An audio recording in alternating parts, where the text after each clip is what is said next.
Bismillah, assalomu alaykum ijtimoiy tarmoq foydalanuvchilari. Navbatdagi qo'yamiz Namangan viloyati Chust tumani Olmos shahrida. Qilqashlarimiz sizlarga manzur bo'lsa, albatta kanalimizni qo'llab-quvvatlab, obuna bo'lib, like bosib qo'yishingizni so'rab qolamiz. Sizlarga qanaqadir qiziqtirgan savol, murojaat, zakazlaringiz bo'lsa, opisiyaning telefon beramiz.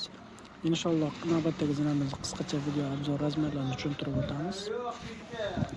Bu yerda plashatkamiz razmeri 1.20, chekkasi o'rtasi 1.30 bo'lgan. Zinapoyamiz eni esa 1.20. Bu yerda ikkita to'g'ri stupenkamiz bor, ozgina 4 ta aylana stupenkamiz bor bu yerda. Balandligi esa 15 sm dan tushgan. Mana ko'rib turganingiz 4 ta aylana zonasi bor. Bundan buyog'i esa to'g'ri tushib ketgan o'rtada 10 ta stupenkasi bor bu yerda. Eni esa bu yer ham 1.20 bo'lgan.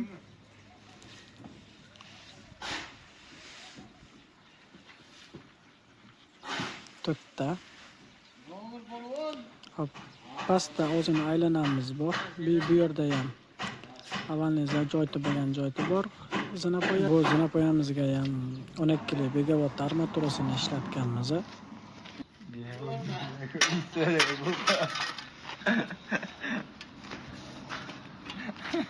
Bo'ldi.